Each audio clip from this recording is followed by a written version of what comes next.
Hello fellow Gemmers, my name is Marina and I work as a learning coordinator at the Museum of London. I have two roles there, as the coordinator of our Memories of London programme as well as our Family Festivals programme, which usually takes place at the Museum of London Docklands. The last year has been a bit of a challenge, as I expect it has for all members, but I wanted to use this as an opportunity to really highlight some of the fantastic work which my team has done, so the Museum of London Learning team, and also what I've been doing to be involved in that. So first, let's very briefly go back in time to the end of last year when things were relatively normal. So our Memories of London monthly tours for people with dementia and their carers were really picking up back then, with a regular group of visitors coming each month. We were working with a fantastic set of freelancers to deliver sessions in memory cafes and care homes across London, and we were using multiple different art techniques. They were all artistic sensory projects which engaged people with dementia and all stages of dementia and their carers. And on top of these, we were also running fairly similar sessions which were intergenerational. So one was a sensory music project called Memories and Music, which brought together a local day centre with children under 5. And we were even nominated for a Fantastic for Families award for that one. We have also now started to deliver those online. And the other intergenerational project was a programme with a primary school and a local care home. Now, our Family Festivals programme was also thriving. Usually at the Museum of London Docklands, we host 3 large family festivals every year. And for the whole weekend, families flood into the museum to enjoy crafts, community performances, professional shows and more, all while learning about topics about the museum. Now, back in December, our theme was Frost Fairs, and just before lockdown, we ran another family festival around identity, which was co-curated with a group of young Bengali women in Tower Hamlets. We were due to run another session, another festival in June, but obviously that was cancelled. And since March, we have had so many challenges to adapt to, but I think as a team, we've done pretty well and really managed to step up. For Memories of London, my manager and I recognised that many of our audiences were facing a big barrier with regards to digital poverty and, of course, isolation. We consulted with our dementia reference group, whose insight and dedication never fails to blow me away, and they're made up of people with lived experiences of dementia. We also checked in with our vital care partners in the health sector to really work out what would work for them and how we could adapt their offer. And the result has been a total change in our approach to engaging our audiences, and it has encouraged us to work in differently in the future as well. So what have we done?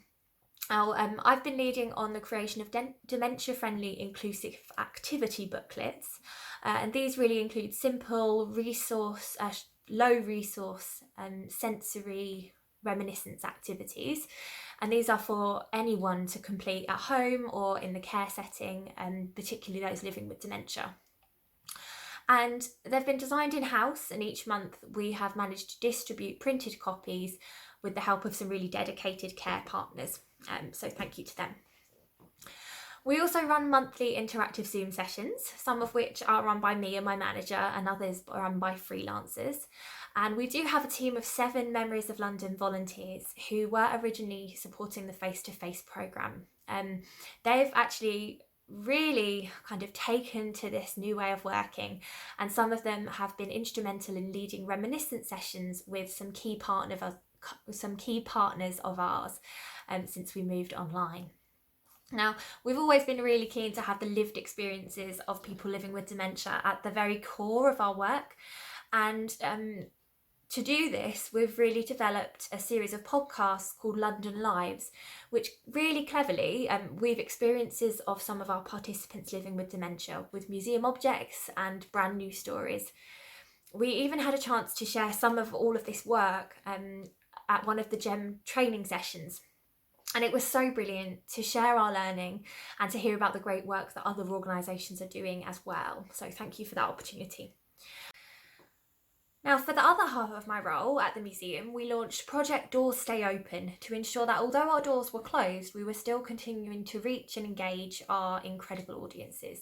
And it was such a good initiative, and I worked on a few elements of it. So, firstly, I co hosted our Great Fire of London live stream with one of our very knowledgeable curators. It was the first time I'd ever been live broadcast to such a huge audience on Facebook, but it was a real joy to work on. And the best part was getting to interact so directly with families in schools and being able to act as their mouthpiece to ask our curator their eager questions.